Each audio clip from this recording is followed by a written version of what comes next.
हाय दोस्तों, आइए आपके अपने यूट्यूब चैनल पे आज लेकर आए हैं हम इलेक्ट्रॉनिक मैकेनिक के आईटीआई टेक्नीशियन से रिलेटेड किसी भी इलेक्ट्रॉनिक मैकेनिक से रिलेटेड किसी भी टेक्नीशियन एग्ज़ाम के लिए। तो शुरू करते हैं। इस क्वेश्चन नंबर 1 है, शिफ्टिंग के समय पैरों को कुचलने से बचने के लिए किस प्रकार के पैर के अंगूठे का उपयोग किया जाता है। तो इसमें ऑप्शन नंबर 1 है, स्टील की टोपियों का इस्तेमाल करते हैं। Option number 1। उसके बाद से गैस और तरल गैसों को कैसे वर्गीकृत किया जाता है। तो ये है class C fire, option number C है। तीसरा क्वेश्चन आते हैं, क्लास सी प्रकार की आग बुझाने के लिए किस अग्निशामक यंत्र का उपयोग किया जाता है। तो क्लास सी है, ड्राई पाउडर यानी सूखा चूर्ण का प्रयोग करते हैं। क्वेश्चन नंबर 4 है कि कक्षा क्लास ए प्रकार की आग बुझाने के लिए किस अग्निशामक यंत्र का उपयोग करते हैं। तो आपका ऑप्शन नंबर बी हो जाएगा। ऑप्शन नंबर बी, जेट यानी पानी की जेट से अनिवार्य संकेतों का आकार क्या होगा। तो ये होगा गोल प्रकार का होता है। Option number B.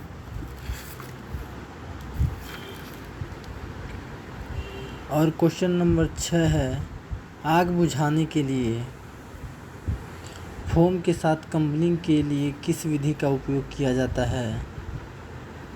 तो इसका ऑप्शन नंबर हो जाएगा सी, स्मूथनिंग। उसके बाद से आपका है, इंस्ट्रूमेंट कैबिनेट बनाने के लिए किस सामग्री का उपयोग किया जाता है। इंस्ट्रूमेंट कैबिनेट बनाने के लिए किस सामग्री का उपयोग किया जाता है। तो इसमें है स्टील मेटल धातु का। ऑप्शन नंबर डी हो जाएगा। चेतावनी साइन बोर्ड का आकार क्या है। चेतावनी साइन बोर्ड का आकार क्या होता है। तो ये हो जाएगा आपका ऑप्शन नंबर सी, ट्रायंगल हो जाएगा।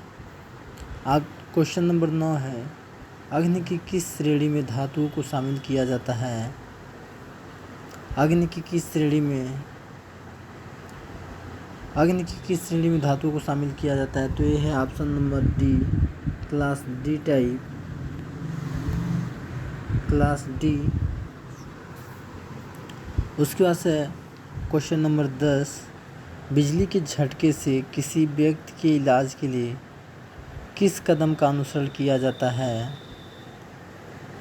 क्वेश्चन क्या कह रहा है, क्वेश्चन नंबर 10 कि बिजली के झटके से किसी व्यक्ति के इलाज के लिए किस कदम का अनुसरण किया जाता है। तो इसका ऑप्शन नंबर हो जाएगा डी, पीड़ित को हवादार जगह पर ले जाएं। ऑप्शन नंबर डी होगा। अगला क्वेश्चन देखते हैं। अगला क्वेश्चन है क्वेश्चन नंबर 11। क्वेश्चन नंबर 11 कह रहा है कि निषेध संकेत का आकार क्या है। तो इसके लिए हो जाएगा ऑप्शन नंबर बी, गोल होता है। निषेध संकेत का आकार क्या होता है। तो गोल होता है। क्वेश्चन नंबर 12 क्या कह रहा है दोस्तों कि सुरक्षा समूह चिन्ह का नाम क्या है। सुरक्षा समूह चिन्ह का क्या नाम है। तो ये होगा मैंडेटरी यानी अनिवार्य संकेत। Question number 13।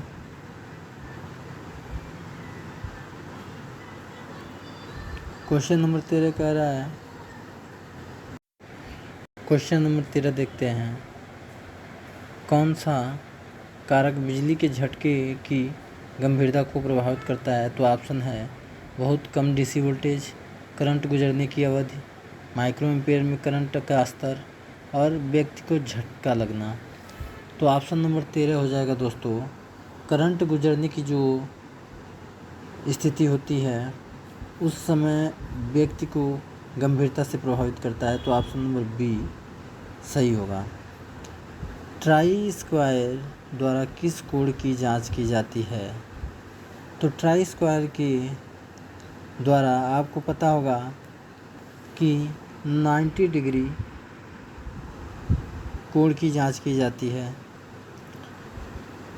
15 नंबर क्वेश्चन देखते हैं। स्क्रू ड्राइवर का उपयोग होता है। तो स्क्रू ड्राइवर का प्रयोग दोस्तों, क्वेश्चन नंबर 1 है होल्ड द स्क्रू को पकड़ना, और दूसरा है स्क्रू को कसने या ढीला करने का प्रयोग करना, टाइट और loose screw. Tight option number C है टाइटन और लूजन बोल्ट, तंग या ढीला बोल्ट। और क्वेश्चन नंबर डी है टाइट और लूज रिवेट। तो ऑप्शन नंबर बी हो जाएगा। स्क्रू के द्वारा हम नट बोल्ट को ढीला कसने और ढीला करने में प्रयोग करते हैं। क्वेश्चन नंबर 16 है इलेक्ट्रिक हैंड ड्रिलिंग मशीन में प्रयुक्त ड्रिल बीट का अधिकतम आकार कौन सा होता है? तो ऑप्शन नंबर डी होगा 6.5 मिमी का प्रयोग करते हैं इलेक्ट्रिकल हैंड ड्रिल मशीन में। क्वेश्चन नंबर 17 देखते हैं। टेम्पर जैसी फनल जोड़ने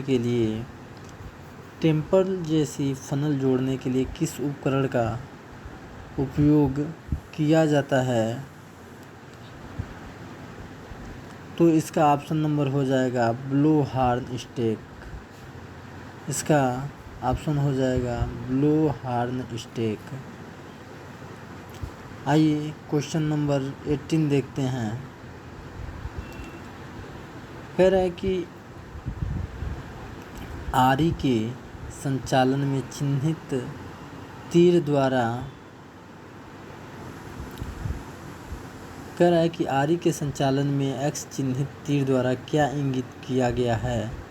तो ये दबाव की दिशा को इंगित करता है। तो ऑप्शन देख लेते हैं हम। डायरेक्शन ऑफ कट की दिशा को, डायरेक्शन ऑफ प्रेशर दबाव की दिशा को, रिवर्स पोजीशन ऑफ ब्लेड की उल्टी दिशा को, और direction of motion of blade की गति की दिशा को। तो दोस्तों इसका ऑप्शन नंबर हो जाएगा बी। ये प्रदर्शित करता है डायरेक्शन ऑफ प्रेशर दबाव की दिशा को प्रदर्शित करता है। क्वेश्चन नंबर 19 वुड रास्प फाइल का उद्देश्य क्या है? Would रास्प what is the purpose of would रास्प file? तो आपका ऑप्शन है ए 90 कार्नर्स, बी कटिंग मेटल धातु काटना, ऑप्शन सी समतल किनारों को ख़त्म करना फिनिशिंग फ्लैट एज, और ऑप्शन नंबर डी है प्रारंभिक रफ काम।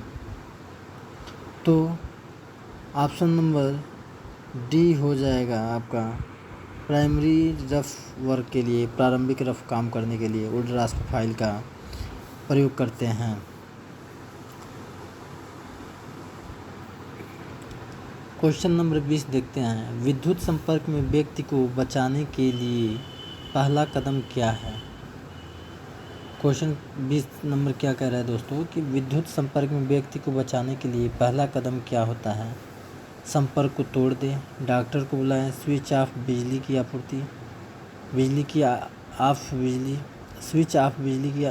आपूर्ति को ऑफ कर दें, बिजली के संपर्क से व्यक्ति को खींचें। तो विद्युत संपर्क में व्यक्ति को बचाने के लिए पहला कदम क्या होता है कि आप जो सप्लाई आ रही है उसको आप कट कर दें। तो आपका ऑप्शन नंबर हो जाएगा सी कि switch off power supply. Question number 21 कह रहा है कि बिजली की आग का कारण क्या है? तो ऑप्शन नंबर 1 है विचलन, ऑप्शन नंबर 1 कह रहा है कि विचलन, बिजली की आग का कारण क्या है, तो पहला ऑप्शन कह रहा है कि विचलन। ऑप्शन नंबर 2 कह रहा है खुला परिपथ। ऑप्शन नंबर सी कह रहा है कि ओवरलोडिंग। और ऑप्शन नंबर डी कह रहा है कि उचित अर्थिंग का प्रयोग ना करना। सॉरी उचित अर्थिंग, ठीक है, उचित अर्थिंग। तो ऑप्शन नंबर सी हो जाएगा ओवरलोडिंग। किसी भी मतलब मशीन में ज़्यादा ओवरलोडिंग होगी तो उसमें स्पार्क पैदा होगा, स्पार्क पैदा होगा तो आग लगेगी। तो ऑप्शन नंबर सी हो जाएगा overloading. Option number question number 20 सूचना चिन्ह का अर्थ है।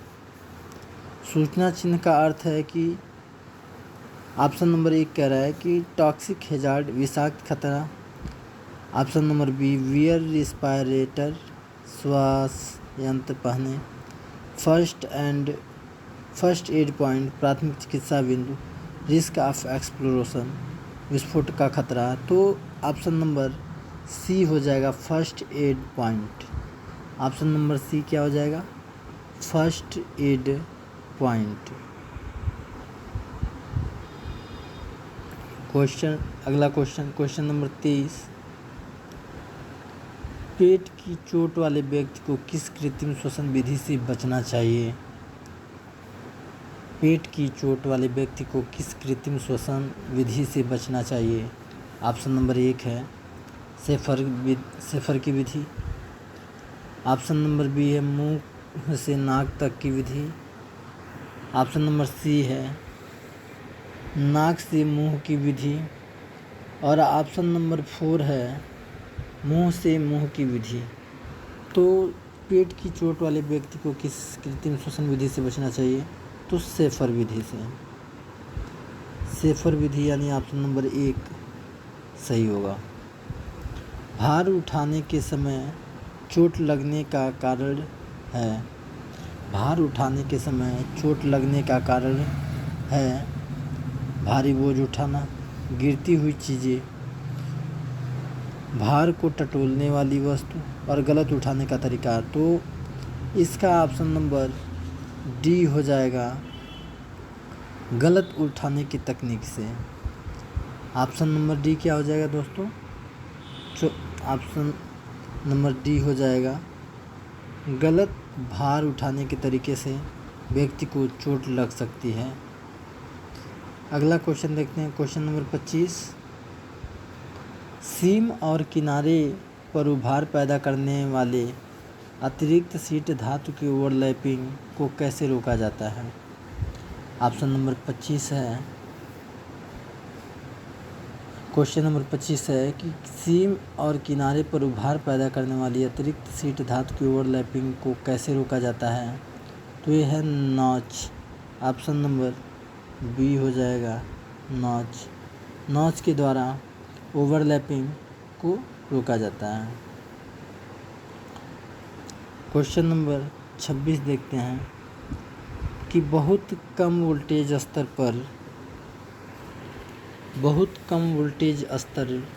पर बिजली के झटके को क्या असर होता है। तो ऑप्शन है फाइब्रिलेशन। ऑप्शन 2 है मांसपेशियों का संपर्क। ऑप्शन सी है त्वचा का जलना। और ऑप्शन सी है अप्रिय झुनझुनी। तो आपका ऑप्शन नंबर सही होगा डी, अप्रिय झुनझुनी के कारण बहुत कम वोल्टेज स्तर पर बिजली के झटके का असर होता है, अप्रिय झुनझुनी होती है। आप क्वेश्चन नंबर 27 देखते हैं, सोने की विद्युत चालकता होती है। तो सोने की विद्युत चालकता ऑप्शन देख लेंगे, ए 56%, बी 67%, डी 94% और सी 94%, डी 100%। तो इसका सही ऑप्शन हो जाएगा बी 67%। सोने की चालकता कितनी होती है दोस्तों, तो 67% हो जाएगी। ऑप्शन नंबर बी कह रहा है। क्वेश्चन नंबर 28 देखते हैं, स्थिर विद्युत प्रभार क्या है। स्थिर विद्युत प्रभार क्या है। क्वेश्चन का ऑप्शन देख लेंगे। स्थैतिक आरोप, काइनेटिक शुल्क, ऑप्शन सी है रासायनिक शुल्क, ऑप्शन डी है विद्युत शुल्क। तो इसका ऑप्शन सही हो जाएगा ऑप्शन नंबर ए, स्थैतिक आरोप। क्वेश्चन नंबर 29 देख लेते हैं। विद्युत आवेश की इकाई क्या है? तो विद्युत आवेश की इकाई ऑप्शन देखते हैं वोल्ट, हर्ट्ज, एम्पियर, कूलाम। तो इसका हो जाएगा इलेक्ट्रिक चार्ज का option number D, coulomb. Question 30 देख लेते हैं। कौन सी सामग्री में 8 इलेक्ट्रॉन होते हैं जो कि शालीनता की परत में होते हैं? क्वेश्चन नंबर 30, कौन सी सामग्री में 8 इलेक्ट्रॉन होते हैं जो कि शालीनता की परत में होते हैं? ऑप्शन है एक इंसुलेटर, ऑप्शन बी है कंडक्टर, ऑप्शन सी है सेमीकंडक्टर, ऑप्शन डी है इंट्रिंसिक सेमीकंडक्टर। तो क्वेश्चन नंबर 30 का ए, ऑप्शन नंबर ए सही हो जाएगा, इंसुलेटर।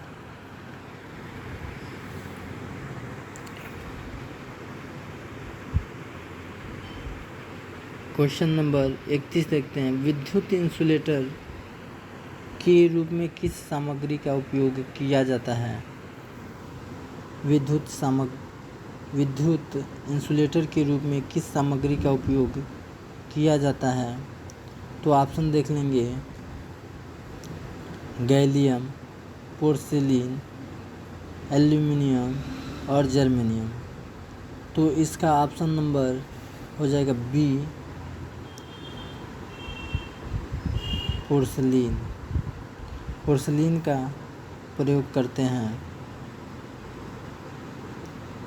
क्वेश्चन नंबर 32 देखेंगे। कौन सा विद्युत पैरामीटर इलेक्ट्रॉनों के प्रवाह का विरोध करता है? कौन सा विद्युत पैरामीटर इलेक्ट्रॉनों के प्रवाह का विरोध करता है? इसका ऑप्शन देख लेंगे पावर, वोल्टेज, करंट और रजिस्टर। तो इसका सही ऑप्शन हो जाएगा डी, रजिस्टर। क्वेश्चन नंबर 33 देखेंगे, 33 देखेंगे। सिंगल स्टैंड वायर को कहा जाता है? सिंगल स्टैंड वायर को कहा जाता है तो हुकअप वायर या तार बांधना बोलते हैं। हुकअप वायर या तार बांधना बोलते हैं। क्वेश्चन नंबर 34 देखेंगे। विद्युत कंडक्टर के ऊपर प्रदान किए गए कवर का उद्देश्य क्या है? कह रहा है कि विद्युत कंडक्टर के ऊपर प्रदान किए गए कवर का उद्देश्य क्या है? ऑप्शन एक है वर्तमान प्रवाह बढ़ाएं, ऑप्शन बी है वर्तमान प्रवाह को कम करें, ऑप्शन सी है वोल्टेज रेटिंग में कमी, ऑप्शन डी है प्रोटेक्ट अगेंस्ट वेदर, मौसम के खिलाफ संरक्षण। तो इसका ऑप्शन डी सही है, मौसम के खिलाफ संरक्षण। क्वेश्चन नंबर 35 देख लेंगे। मध्यम आवृत्ति ट्रांसफार्मर में कौन से कोर का उपयोग किया जाता है? ऑप्शन एक है इस्पात, ऑप्शन बी है निकिल, ऑप्शन सी है कोबाल्ट, ऑप्शन डी है फेराइट। तो दोस्तों आप लोग को पता होगा कि आजकल फेराइट कोर का सबसे ज़्यादा उपयोग किया जा रहा है, तो ऑप्शन नंबर डी सही होगा।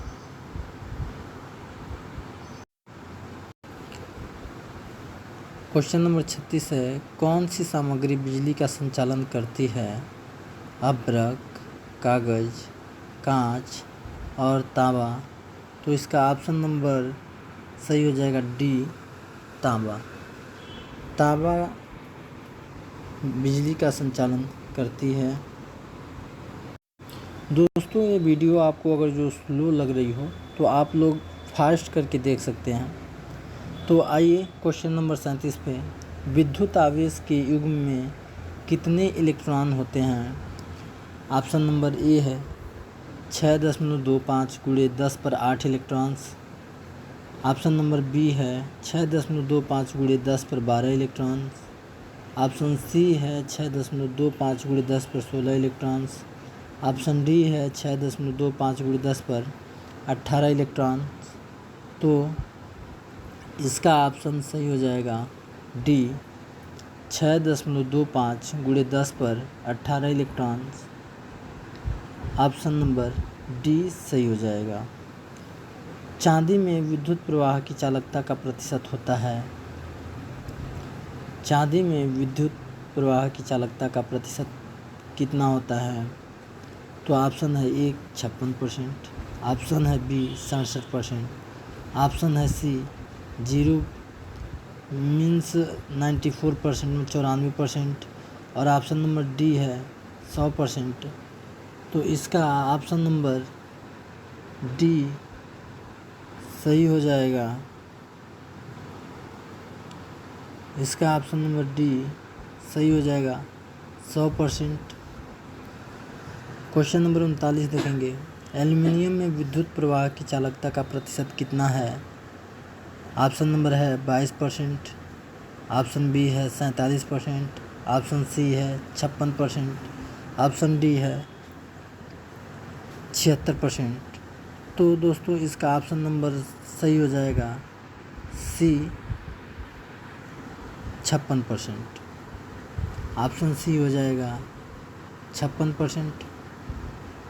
क्वेश्चन है अगला क्वेश्चन, किसी विशेष दिशा में प्रवाह के द्वारा के माध्यम से इलेक्ट्रॉनों की चाल को कैसे कहा जाता है? फिर रिपीट क्वेश्चन करते हैं। क्वेश्चन नंबर 40, किसी विशेष दिशा में चालक के माध्यम से इलेक्ट्रॉनों की चाल को कैसे कहा जाता है? तो उसे ऑप्शन है आपका रजिस्टर, इंडक्टर, कंडक्टेंस, और ऑप्शन नंबर डी है विद्युत प्रवाह यानी इलेक्ट्रिक करंट। तो आपका ऑप्शन नंबर डी सही हो जाएगा, इलेक्ट्रिक करंट यानी विद्युत प्रवाह। क्वेश्चन नंबर 41 है, विद्युत धारा में किस धातु की चालकता बहुत अच्छी होती है? ऑप्शन है आपका गोल्ड, सोना, आपका ऑप्शन बी है कॉपर, तांबा, ऑप्शन सी है सिल्वर, चांदी, और ऑप्शन डी है एल्युमिनियम। तो दोस्तों आप लोग को पता होगा कि जो चांदी की चालकता है वो बहुत ही अच्छी होती है। तो ऑप्शन नंबर सी सही होगा। अगला क्वेश्चन है क्वेश्चन नंबर 42, कौन सी विद्युत संपत्ति इलेक्ट्रॉनों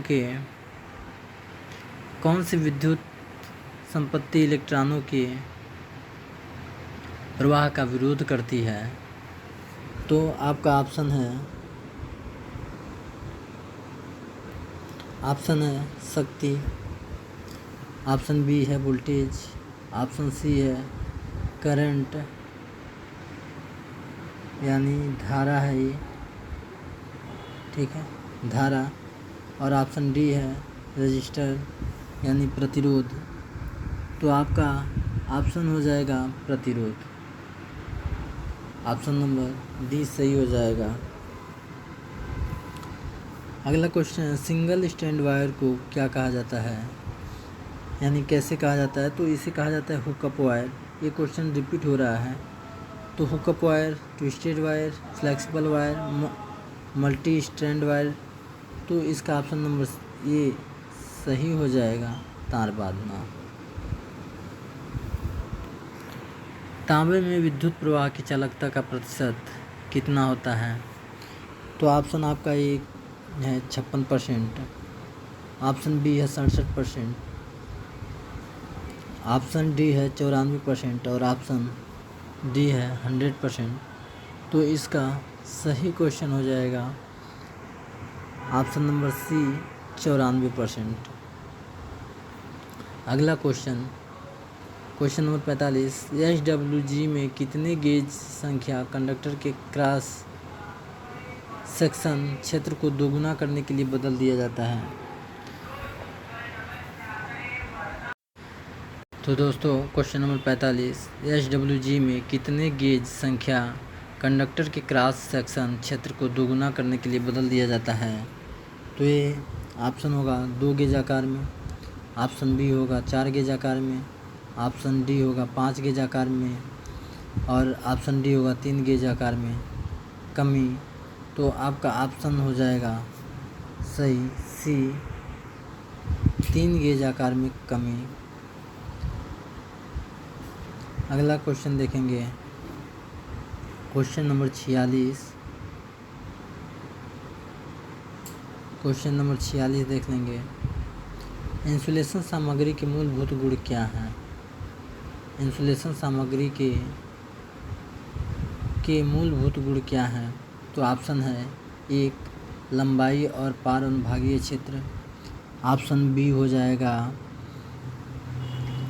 कम प्रतिरोध और ऊष्मीय ताप, ऑप्शन सी हो जाएगा तापमान और बिजली के खतरे, ऑप्शन डी हो जाएगा इंसुलेशन प्रतिरोध और ढांकता हुआ ताकत। तो आपका ऑप्शन हो जाएगा सही डी इंसुलेशन प्रतिरोध और ढांकता हुआ ताकत। अगला क्वेश्चन है स्टैंडर्ड वायर गेज का आकार क्या है। ऑप्शन है A square metal disc, option B circular metal disc, वर्ग धातु डिस्क ए, ऑप्शन बी परिपत्र धातु डिस्क, ऑप्शन सी बेलनाकार कांच की डिस्क और ऑप्शन डी आयताकार प्लास्टिक। तो ऑप्शन नंबर सही हो जाएगा इसका बी परिपत्र धातु डिस्क। और अगला क्वेश्चन है कंडक्टर की धारा वहन क्षमता के लिए कौन सी विद्युत मात्रा सीधे अनुपातिक होता है। ये जो वर्तमान है यहाँ पे वर्तमान ना हो कि ये हो जाएगा धारा, ये धारा हो जाएगा। इंग्लिश वाला देख लीजिएगा आप लोग कि कंडक्टर की धारा वहन क्षमता के लिए कौन सी विद्युत मात्रा सीधे अनुपातिक होगा। तो ऑप्शन 1 है तार का प्रतिरोध, ऑप्शन बी है पासिंग करंट, ऑप्शन सी है कंडक्टर की आकृति, ऑप्शन डी है कंडक्टर का व्यास। तो ऑप्शन सही हो जाएगा कंडक्टर का व्यास, कंडक्टर्स डायमीटर। अगला क्वेश्चन है चालकता ज्ञात करने के लिए किस सूत्र का उपयोग किया जाता है। चालकता ज्ञात करने के लिए क्वेश्चन नंबर 49 है चालकता ज्ञात करने के लिए किस सूत्र का उपयोग किया जाता है।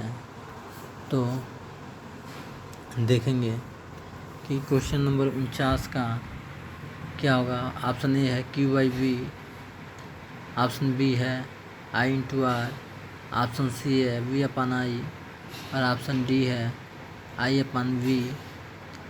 तो इसका ऑप्शन नंबर सही होगा डी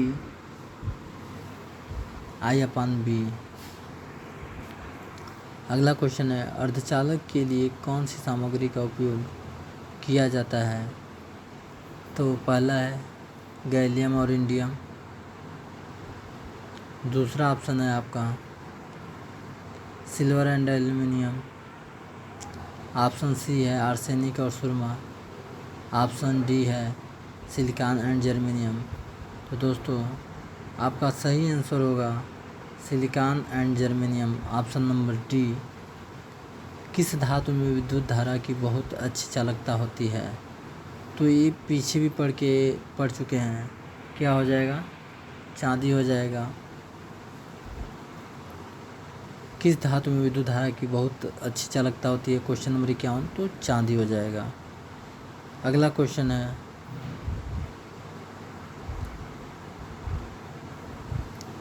तार को झुकने पर भी इंसुलेशन कोटिंग बिना नुकसान के कैसे रहती है?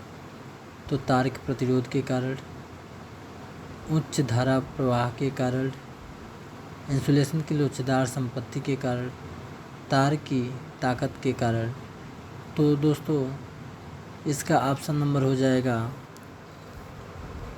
सी, इंसुलेशन की लोचदार प्रकृति के कारण। ऑप्शन नंबर 53 हो जाएगा, किसी भी माध्यम में आवेशित कणों की गति का क्या नाम है?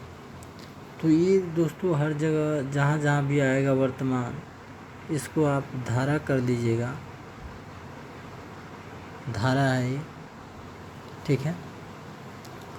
तो कह रहा है कि किसी भी माध्यम में आवेशित कणों की गति का क्या नाम है? तो ऑप्शन ए है करंट, धारा, ऑप्शन बी है वोल्टेज, ऑप्शन सी है प्रतिरोध, ऑप्शन डी है आवृत्ति। तो इसका सही आंसर हो जाएगा धारा। क्वेश्चन नंबर 54 है, 4 स्वतंत्र लाइनों के साथ 4 बिट डिजिटल स्विच का निर्दिष्ट VCC वोल्टेज क्या है? ऑप्शन है 1.5 से 2.5, 2.3 वोल्ट से 3.6 वोल्ट, 4.5 वोल्ट से 5.5 वोल्ट, और ऑप्शन नंबर डी है 5.5 वोल्ट से 7.5 वोल्ट। तो ऑप्शन नंबर हो जाएगा इसका सी, 4.5 से 5.5 वोल्ट। मानक वायर गेज का उद्देश्य क्या है? तो मानक वायर गेज का उद्देश्य है, ऑप्शन है 1 वर्तमान को मापें, मेजर करंट, धारा को मापें, ये धारा है, धारा को मापें, मेजर वोल्टेज, वोल्टेज को मापें, तार का व्यास मापें, और तार के इंसुलेशन को मापें। तो इसका ऑप्शन नंबर सी सही हो जाएगा। तार का व्यास मापने के लिए स्टैंडर्ड वायर गेज का प्रयोग करते हैं। अगला क्वेश्चन है दोस्तों, किस विद्युत पैरामीटर को मेगर द्वारा मापा जाता है? तो ऑप्शन ए है धारा, करंट को, ऑप्शन बी है वोल्टेज को, ऑप्शन सी है इंसुलेशन प्रतिरोध को, ऑप्शन डी है फ्रीक्वेंसी को। तो इसका सही आंसर हो जाएगा इंसुलेशन प्रतिरोध को मेजर करते हैं मेगर से। ऑप्शन डी है इंसुलेटर को कहा जाता है। तो ऑप्शन ए है थायरिस्टर, मॉलिक्यूल्स, अणु, डाइलेक्ट्रिक्स यानी परावैद्युत, और ऑप्शन नंबर डी है अर्धचालक। तो इसका सही आंसर हो जाएगा परावैद्युत यानी डाइलेक्ट्रिक। अगला क्वेश्चन है, स्क्रीनिंग तारों की सबसे सरल विधि के लिए किस उपकरण का उपयोग किया जाता है? तो ऑप्शन ए है इलेक्ट्रीशियन चाकू का, मैनुअल तार खाल उधेड़ने वाला, मैनुअल वायर स्ट्रिपर, और थर्मल वायर स्ट्रिपर। तो इसका सही आंसर हो जाएगा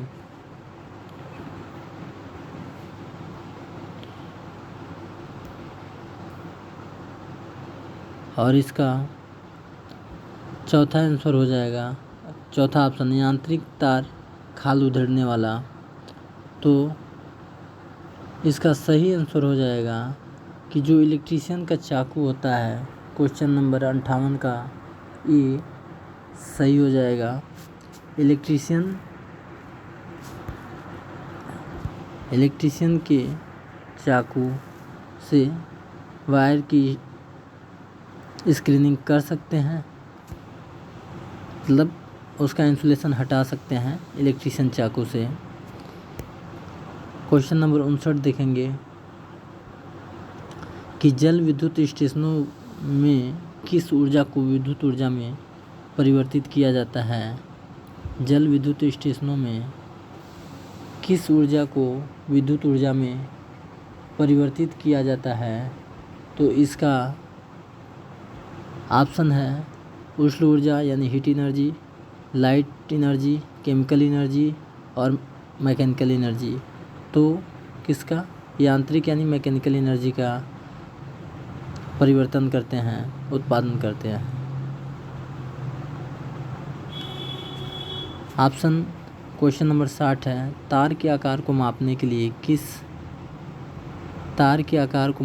लिए किस उपकरण का उपयोग किया जाता है?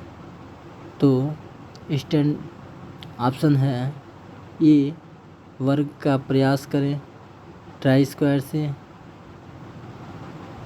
स्टील के नियम से, फिलर गेज से, स्टैंडर्ड वायर गेज यानी मानक तार गेज से किया जाता है। तो इसका ऑप्शन नंबर सही होगा वो हो जाएगा डी। क्वेश्चन नंबर 60 का डी हो जाएगा, स्टैंडर्ड वायर गेज। अगला क्वेश्चन देखते हैं, क्वेश्चन नंबर 61 का होगा, तार का कौन सा पैरामीटर वर्तमान वहन क्षमता के सीधे आनुपातिक होता है? तो ये क्वेश्चन आपको कुछ लग रहा होगा कि रिपीट सा क्वेश्चन है, कोई नहीं, एक बार और देख लेते हैं। तो ऑप्शन नंबर ए है वायर रजिस्टर, तार का प्रतिरोध, पासिंग करंट। ऑप्शन सी है कंडक्टर की आकृति। ऑप्शन डी है कंडक्टर का व्यास।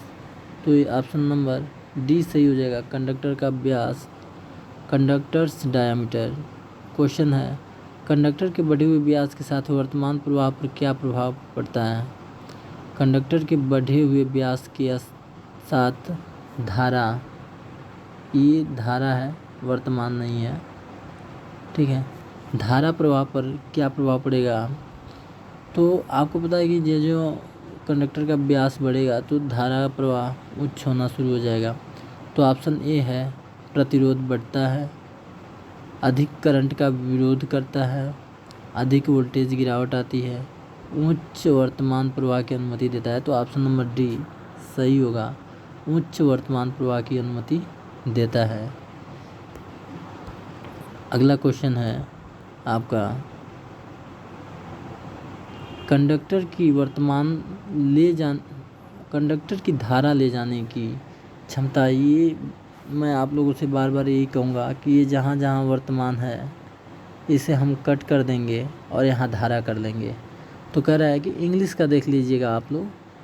तो कंडक्टर की धारा ले जाने की क्षमता के साथ तार का व्यास क्या संबंध है? तार के व्यास का क्या संबंध है? तो ऑप्शन ए है तार से गर्मी कम होती है। ऑप्शन बी है सीधे आनुपातिक होता है। ऑप्शन डी है, ऑप्शन सी है व्युत्क्रमानुपाती होता है। ऑप्शन डी है इससे अधिक वोल्टेज गिरता है। तो आप ध्यान रखिएगा कि यह सीधे ऑप्शन बी सीधे आनुपातिक होता है। कंडक्टर की धारा ले जाने की क्षमता के साथ तार का व्यास का सीधे आनुपातिक होता है।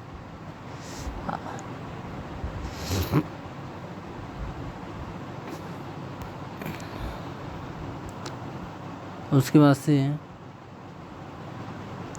हम देखेंगे क्वेश्चन नंबर 64 देख लेंगे।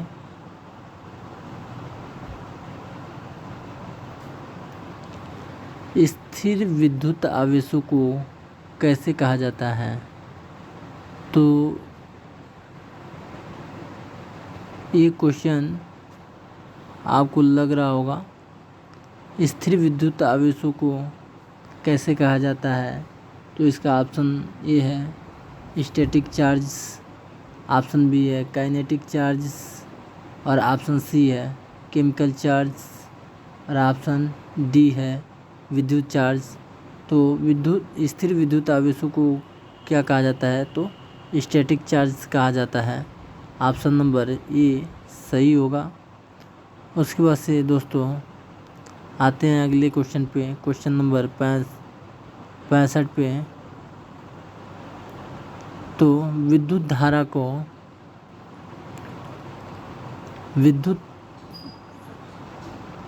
को मापने के लिए प्रयोग किए जाने वाले उपकरण का नाम क्या है? तो विद्युत धारा को मापने के लिए प्रयोग किया जाने वाले उपकरण का नाम क्या है? तो ऑप्शन ए है मीटर, ऑप्शन बी है टेस्टर, ऑप्शन सी है टेस्टर, ऑप्शन डी है वर्नियर कैलिपर्स। तो आपका सही आंसर हो जाएगा मीटर। क्वेश्चन नंबर 66 देखेंगे कि विद्युत मात्रा को मापने के लिए मीटर का कौन सा टर्मिनल जुड़ा हुआ होता है? तो विद्युत मात्रा को मापने के लिए मीटर का कौन सा टर्मिनल जुड़ा हुआ होता है? तो क्वेश्चन नंबर 66 का ऑप्शन ए है input terminals, B output terminals, C output terminals, option D pointer mechanic यानी सूचक तंत्र। तो इसका ऑप्शन सही हो जाएगा ए इनपुट टर्मिनल्स। अगला क्वेश्चन देख लेंगे कि मीटर द्वारा मापी गई विद्युत मात्रा को इसमें कैसे चिन्हित करते हैं? मीटर द्वारा मापी गई विद्युत मात्रा को इसमें कैसे चिन्हित किया जाता है? तो आप ऑप्शन देख लेंगे, रंग कोड का उपयोग करना, वाल्वों को, ऑप्शन बी वाल्वों को प्रिंट करना, ऑप्शन सी वाल्वों को प्रिंट करना, ऑप्शन डी डायरेक्टली सीधे विनिर्देशों को मुद्रित करना, डायरेक्टली प्रिंटिंग द स्पेसिफिकेशंस। तो इसका ऑप्शन 67 का सी वाल्वों को प्रिंट करना। चूँकि ऑप्शन बी और सी दोनों सेम है, फिर भी आप दोनों में से किसी एक को ट्रिक कर देंगे तो वो सही हो जाएगा। लेकिन यहाँ पे जो आयोग के द्वारा ऑप्शन दिया गया है वो है सी ऑप्शन, तो आप सी ही करके आइएगा। और अगला क्वेश्चन है कि अमीटर डायल पर प्रतीक एक्स का अर्थ है। देखिएगा क्वेश्चन कह रहा है कि अमीटर डायल पर प्रतीक एक्स का अर्थ है, तो ये इसका ऑप्शन यहाँ पे है मीटर का प्रकार, स्थिति सूचक। और कई जगह आप पा रहे होंगे कि एक ही ऑप्शन 2 जगह दिया है, तो घबराइएगा नहीं, जो ऑप्शन बताया जा रहा है वही ऑप्शन आप लगा के आइएगा, ठीक है। तो ऑप्शन ए है मीटर का प्रकार, ऑप्शन बी है स्थिति सूचक, ऑप्शन सी है स्थिति सूचक, और ऑप्शन डी है मीटर की प्रतिशतता की त्रुटि। तो इसका ऑप्शन हो जाएगा बी स्थिति सूचक। वैसे आपका जब भी क्वेश्चन पूछेगा तो डबल नहीं रहेगा, उसमें एक ही रहेगा, तो आप स्थिति सूचक ही कीजिएगा। जो एक्स निर्धारित किया गया है इसी को पूछ रहा है, तो ये स्थिति सूचक है, ठीक है, पोजीशन इंडिकेट करता है, इसलिए इसे। अगला क्वेश्चन है वाट मीटर पर संख्याओं द्वारा चिन्हित प्रत्येक विभाजन का मूल्य क्या है? तो ये हो जाएगा आपका option A 1 volt, option B है 2 वोल्ट, ऑप्शन सी है 2 वोल्ट और ऑप्शन डी है 5 वोल्ट। तो इसका ऑप्शन नंबर हो जाएगा आपका बी 2 वोल्ट हो जाएगा। ये भी 2 वोल्ट है, तो कोई भी मार दीजिएगा तो सही हो जाएगा। लेकिन आयोग के द्वारा, मैंने बताया पहले ही कि आयोग के द्वारा जो माना गया है उसी को मार के आइएगा, मतलब ट्रिक करके आइएगा, ऑप्शन नंबर बी, ठीक है। तो अगला क्वेश्चन देखते हैं हम। अगला क्वेश्चन है पैनल मीटर की यांत्रिक शून्य त्रुटि को कैसे ठीक किया जाता है? ऑप्शन ए है बाय रिप्लेसिंग पॉइंटर, यानी पॉइंटर बदल कर। उसके बाद से ऑप्शन बी है बाय रिप्लेसिंग मूविंग कॉइल, चल कुंडल की जगह बदल कर। बाय रिप्लेसिंग मूविंग कॉइल, चल कुंडल की जगह बदल कर। और ऑप्शन डी है keeping the meter in vertical position, meter को ऊर्ध्वाधर स्थिति में रखना। तो ऑप्शन नंबर आपका हो जाएगा सी, चल कुंडलन की जगह बदलकर। ठीक है। ऑप्शन नंबर 71 है, पैनल मीटर में यांत्रिक शून्य त्रुटि किस स्थिति में होती है। ऑप्शन नंबर 71 है, पैनल मीटर में यांत्रिक शून्य त्रुटि किस स्थिति में होती है। ऑप्शन 1 है, सामान्य स्थिति में। ऑप्शन बी है, लोड से जुड़ी स्थिति में। ऑप्शन सी है, लोड से जुड़ी स्थिति में। ऑप्शन डी है, वोल्टेज से जुड़ी स्थिति में। तो ऑप्शन ए सही होगा, सामान्य स्थिति में। ठीक है। आपका 71 का हो गया ये सामान्य स्थिति में। अगला क्वेश्चन है, बैटरी सेल में प्रयुक्त धातु स्ट्रिप्स की जोड़ी का क्या नाम है। कह रहा है कि बैटरी सेल में प्रयुक्त धातु स्ट्रिप्स की जोड़ी का नाम क्या है। ऑप्शन ए है कैथोड। ऑप्शन बी है इलेक्ट्रोलाइट्स। ऑप्शन सी है इलेक्ट्रोड्स और ऑप्शन डी है कार्बन रॉड्स। तो आपका ऑप्शन हो जाएगा सी, इलेक्ट्रोड्स। ऑप्शन सी हो जाएगा इलेक्ट्रोड्स। अगला क्वेश्चन है, लेड एसिड बैटरी में किस इलेक्ट्रोलाइट का उपयोग किया जाता है। तो ऑप्शन ए है जिंक क्लोराइड। ऑप्शन बी है सल्फ्यूरिक एसिड। ऑप्शन सी है क्षारीय घोल और ऑप्शन डी है पोटेंशियल हाइड्रोक्साइड समाधान। तो इसका हो जाएगा option B, sulphuric acid. Battery को कैसे वर्गीकृत किया जाता है।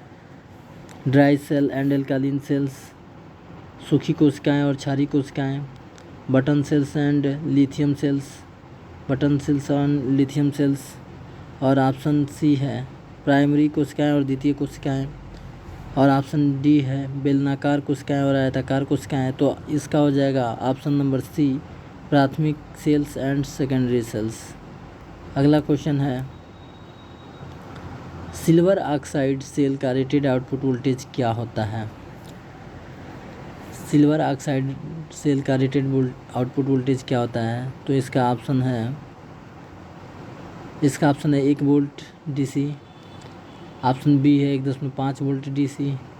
ऑप्शन सी है 2.5 वोल्ट डीसी और ऑप्शन डी है 4 वोल्ट डीसी। तो इसका सही आंसर हो जाएगा 1.5 volt DC. Option number B. Option number B सही हो जाएगा। अगला क्वेश्चन है, सेलुलर फ़ोन के लिए किस बैटरी का उपयोग किया जाता है। सेलुलर फ़ोन के लिए किस बैटरी का उपयोग किया जाता है। तो आपका ऑप्शन है पहला ए, निकिल आयन। ऑप्शन बी है लिथियम आयन और ऑप्शन सी है जिंक क्लोराइड। ऑप्शन डी है सोडियम सल्फर। तो आपका ऑप्शन हो जाएगा बी, लिथियम आयन। हमेशा सेलफोन की बैटरी में लिथियम आयन का प्रयोग किया जाता है। अगला क्वेश्चन है 77, क्षारीय मैग्नीज डाइऑक्साइड बैटरी के नकारात्मक टर्मिनल के लिए किस सामग्री का उपयोग किया जाता है। क्वेश्चन सुनिए, ध्यान से सुनिएगा। क्षारीय मैग्नीज डाइऑक्साइड बैटरी के नकारात्मक टर्मिनल के लिए किस सामग्री का उपयोग किया जाता है। तो ऑप्शन है आपका ए, जिंक। ऑप्शन बी है लिथियम। ऑप्शन सी है कैडमियम। ऑप्शन डी है निकिल हाइड्रोक्साइड। तो आपका सही आंसर हो जाएगा जिंक, जस्ता, जो क्षारीय मैग्नीज डाई बैटरी के नकारात्मक टर्मिनल के लिए प्रयोग किया जाता है। क्वेश्चन नंबर 78, विद्युत आवेश की इकाई है। ऑप्शन है वोल्ट। ऑप्शन बी है हर्ट्ज। ऑप्शन सी है एम्पियर और ऑप्शन डी है कूलम्ब। तो आपका सही आंसर हो जाएगा कूलम्ब, ऑप्शन नंबर डी। अगला क्वेश्चन है, बैटरी को उनके काम के आधार पर कैसे वर्गीकृत किया जाता है। तो ये क्वेश्चन रिपीट हुआ है, तो इसका सही आंसर हो जाएगा प्राइमरी एंड सेकेंडरी। ठीक है दोस्तों, अगला क्वेश्चन देखते हैं हम। Question number 80, lead acid battery में एकल कोशिका का रेटेड वोल्टेज क्या होता है। लेड एसिड बैटरी में एकल कोशिका का रेटेड वोल्टेज क्या होता है। ऑप्शन नंबर ए है 1.5 वोल्ट, ऑप्शन बी है 2 वोल्ट, ऑप्शन सी है 2.2 वोल्ट और ऑप्शन डी है 12 वोल्ट। तो इसका सही आंसर हो जाएगा 2.2 वोल्ट। ऑप्शन नंबर सी सही होगा। अगला क्वेश्चन है क्वेश्चन नंबर 81, ऑटोमोबाइल में प्रयुक्त सीसा एसिड बैटरी की वर्तमान रेटिंग की सीमा क्या है। तो ऑप्शन है आपका 5 से 10 एम्पियर, ऑप्शन बी है 10 से 25 एम्पियर, ऑप्शन सी है ऑप्शन नंबर सी है 2.5 से 4.5 वोल्ट और ऑप्शन नंबर डी है 100 से 400 वोल्ट। तो इसका सही हो जाएगा option number A option number D 100 से 400 वोल्ट। अगला क्वेश्चन है, पूरी तरह से चार्ज लेड एसिड बैटरी में सकारात्मक इलेक्ट्रोड का रंग क्या होगा। ऑप्शन ए है लाल रंग, ऑप्शन बी है ग्रे रंग, ऑप्शन डी है रेडिश ब्राउन यानी लाल भूरे रंग और ऑप्शन डी है स्पंजी ग्रे रंग। तो आपका ऑप्शन नंबर सी सही हो जाएगा लाल भूरे रंग। आप क्वेश्चन नंबर 83 है, क्वेश्चन 83 है, केंद्रित सल्फ्यूरिक एसिड का विशिष्ट घनत्व क्या है। 1.175, ऑप्शन बी है 1.245, ऑप्शन सी है 1.835 और ऑप्शन डी है 1.945। तो ऑप्शन सी है 1.835। ठीक है, आगे बढ़ते हैं। अगला क्वेश्चन, बिजली बनाने के लिए बैटरी को किस ऊर्जा द्वारा परिवर्तित किया जाता है। बिजली बनाने के लिए बैटरी को किस ऊर्जा द्वारा परिवर्तित किया जाता है। तो इसका ऑप्शन नंबर ए है प्रकाश ऊर्जा में विद्युत ऊर्जा, ऑप्शन बी है रासायनिक ऊर्जा विद्युत ऊर्जा में, ऑप्शन सी है विद्युत ऊर्जा में यांत्रिक ऊर्जा और ऑप्शन डी है यांत्रिक ऊर्जा में विद्युत ऊर्जा। तो इसका सही हो जाएगा रासायनिक ऊर्जा को विद्युत ऊर्जा में कन्वर्ट करते हैं बैटरी द्वारा। ऑप्शन क्वेश्चन 85 है, श्रृंखला से जुड़े 6 1.5 वोल्ट कोशिकाओं का कुल रेटेड वोल्टेज क्या होगा। तो ऑप्शन ए है 3 वोल्ट, ऑप्शन बी है 6 वोल्ट और अगला है ऑप्शन सी 9 वोल्ट और ऑप्शन डी 12 वोल्ट। तो इसका सही आंसर हो जाएगा ऑप्शन नंबर सी 9 वोल्ट हो जाएगा। 1.5 गुणे 6 करेंगे तो कितना हो जाएगा दोस्तों, 9 वोल्ट हो जाएगा। ठीक है, तो इसका सही आंसर हो जाएगा 9 वोल्ट। अगला क्वेश्चन है, किस इलेक्ट्रोलाइट का उपयोग रखरखाव मुक्त लेड एसिड बैटरी में किया जाता है। तो ऑप्शन ए है इलेक्ट्रोलाइट मिला हुआ, सोडियम इलेक्ट्रोलाइट, उसके बाद से ऑप्शन सी है सिरेमिक इलेक्ट्रोलाइट और ऑप्शन डी है पोटेशियम इलेक्ट्रोलाइट। तो इसका सही आंसर हो जाएगा इलेक्ट्रोलाइट मिला हुआ गैल्ड इलेक्ट्रोलाइट। क्वेश्चन नंबर 87 है, लोड करने के लिए वर्तमान में आपूर्ति करने वाले माध्यमिक सेल पर क्या प्रभाव पड़ता है। अगला क्वेश्चन है दोस्तों क्वेश्चन नंबर 87। लोड करने के लिए वर्तमान में आपूर्ति लोड करने के लिए ये बार बार गलत हो जा रहा है, ये वर्तमान नहीं है, ये धारा है। ठीक है, इंग्लिश वाला देख लीजिएगा। लोड करने के लिए धारा में आपूर्ति करने वाली माध्यमिक सेल पर क्या प्रभाव पड़ता है? तो ऑप्शन नंबर ए है लीक चार्ज, उतराई डिस्चार्ज। उतराई मतलब अनलोडिंग और निर्वहन मतलब डिस्चार्ज, तो ऑप्शन नंबर डी होगा डिस्चार्ज। अगला क्वेश्चन है लेड एसिड बैटरी के लिए इस्तेमाल होने वाले इलेक्ट्रोलाइट में सल्फ्यूरिक एसिड का प्रतिशत कितना होता है? तो क्वेश्चन का ऑप्शन है ए 12, ऑप्शन बी है 25, ऑप्शन सी है 27 और ऑप्शन डी है 40। तो सही ऑप्शन हो जाएगा इसका ऑप्शन नंबर सी 27%। अगला क्वेश्चन है लीड एसिड बैटरी में इलेक्ट्रोलाइट के अनुशंसित स्तर को बनाए रखने की प्रक्रिया का नाम क्या है? तो इसका ऑप्शन है रिचार्जिंग। लेड एसिड बैटरी में इलेक्ट्रोलाइट के अनुशंसित स्तर को बनाए रखने की प्रक्रिया का नाम क्या है? तो रिचार्जिंग। टॉपिंग अप के ऊपर डालना, सेल को चार्ज करना और साइकिलिंग ऑफ द सेल की साइकिलिंग करना। तो इसका सही हो जाएगा option number B topping up के ऊपर डालना।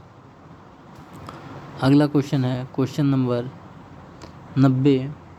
लेड एसिड बैटरी कोशिकाओं में प्लेटों के शीर्ष से ऊपर इलेक्ट्रोलाइट स्तर क्या बनाए रखा जाता है? क्वेश्चन है कि लेड एसिड बैटरी कोशिकाओं में प्लेटों के शीर्ष से ऊपर इलेक्ट्रोलाइट स्तर क्या बनाए रखा जाता है? तो ऑप्शन ए है 2 mm से 4 mm, ऑप्शन बी है 5 mm से 8 mm, ऑप्शन डी है 10 mm से 15 mm और ऑप्शन सी है 10 mm से 15 mm और ऑप्शन डी है 16 mm से 25 mm। तो इसका सही आंसर हो जाएगा 10 mm से 15 mm, option number C. Lead acid battery के निर्वहन का सबसे कम वोल्टेज स्तर क्या है? 1.2 वोल्ट, 1.5 वोल्ट, 1.7 वोल्ट और 1.85 वोल्ट। तो इसका सही आंसर हो जाएगा सी 1.7 वोल्ट। लेड एसिड बैटरी के निर्वहन का सबसे कम वोल्टेज स्तर क्या है? तो 1.7 वोल्ट है। अगला क्वेश्चन है NIMH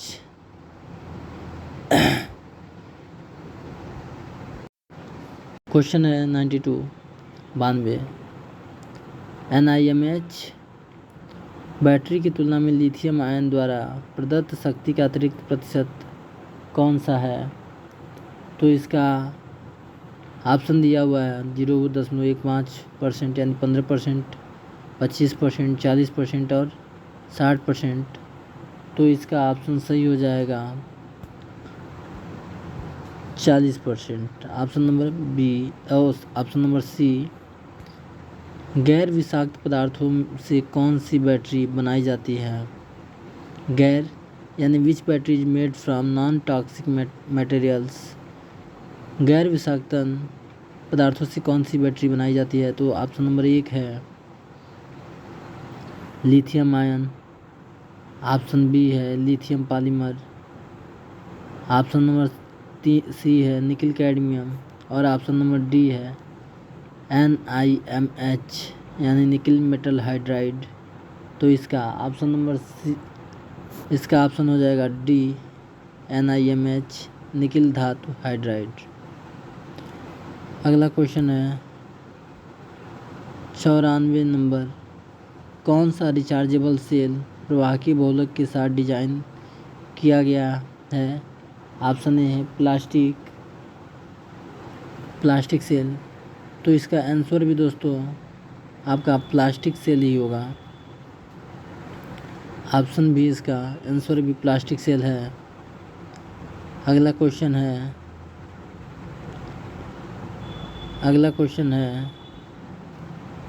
अगला क्वेश्चन,